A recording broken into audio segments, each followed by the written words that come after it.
आज से तकरीबन 2000 साल पहले विश्व के इतिहास में इज़राइल की धरती पर मसीहा ने अपना कदम रखा। ये इसी पवित्र धरती पे था जहां ये मसीहा पूरे इतिहास को बदलने वाला था। लेकिन परमेश्वर के वचन में लिखा है कि वह अपनों के घर में आया और उसके अपनों ने उसे ग्रहण नहीं किया। यूहन्ना अध्याय 1 वचन 11। आज बहुत से लोग, खासकर क्रिश्चियन लोग, इस बात को लेकर हैरान हैं और सोचते हैं कि क्यों यहूदियों ने यीशु को अपना मसीहा स्वीकार नहीं किया।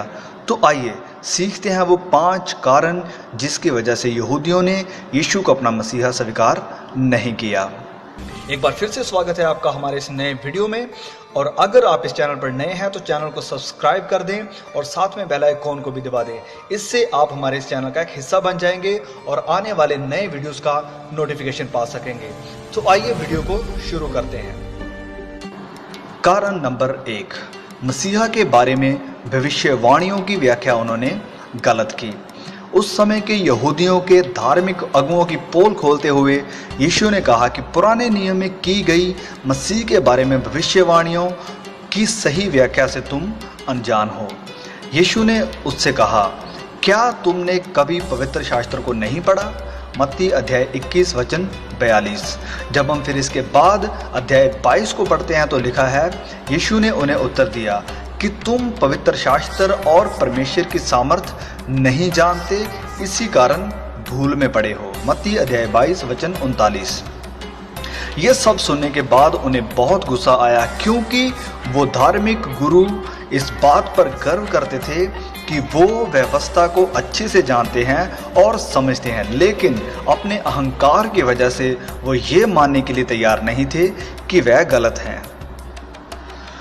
कारण नंबर 2, यीशु राजनीतिक मसीहा नहीं थे। यहूदी लोग एक शक्तिशाली मसीहा के इंतजार में थे जो रोमी साम्राज्य का विनाश करेगा और उन्हें बंदी गृह से आज़ाद करेगा और अपनी सल्तनत खड़ी करेगा जिसमें यहूदी लोग राज्य करेंगे। लेकिन यशायाह 53 और भजन संहिता 22 में की गई भविष्यवाणियां एक दुखित मसीहा को दर्शाती है जो कष्ट उठाएगा, घायल किया जाएगा और कुचल दिया जाएगा। लेकिन इसकी बजाय यहूदियों ने इस दुखित मसीहा पर नहीं बल्कि उस महिमामय विजय मसीहा पर ध्यान दिया जो इज़राइल के ऊपर राज्य करेगा।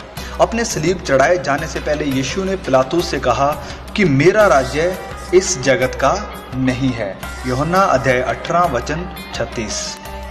अब कारण नंबर 3, यीशु ने धार्मिक अगुओं के पापों को भी जाहिर किया। जब सदूकी और फरीसी यीशु के सामने व्यभिचार में पकड़ी गई एक औरत को लेकर आए तो यीशु ने उनसे कहा कि आप में से जो कोई पापी नहीं है वह सबसे पहले पत्थर उठाए और इस औरत को मारे। फिर यीशु ने कहा कि तुम अपने पिता शैतान के जैसे हो। यूहन्ना अध्याय 8 वचन 44। यीशु इन सदूकी और फरीसियों के पापों और गलतियों को सबके सामने जाहिर करते थे जो लोग उन्हें पवित्र और धर्मी मानते थे, और इन सब बातों से यहूदी लोगों को बहुत जलन होती थी। अब कारण नंबर 4, इंसानों के बनाए हुए रीति रिवाजों को यीशु नहीं मानते थे जो परमेश्वर के वचन के विपरीत थे। यीशु सब्त के दिन को तो पवित्र मानते थे, लेकिन वो ये विश्वास नहीं करते थे कि सब्त के दिन भला करना या फिर कुछ अच्छा करना पाप है। और इसी बात पे इन धार्मिक अगुओं को गुस्सा आता था और इसी बात पर लिखा है, तब फरीसियों ने बाहर जाकर उसके विरोध में बैठक की कि उसे किस प्रकार से नाश किया जाए। मत्ती अध्याय 12 वचन 9 से 14 तक। अब कारण नंबर 5 और लास्ट, लोगों ने वचन से भटके हुए धार्मिक अगुओं की बातें मानी।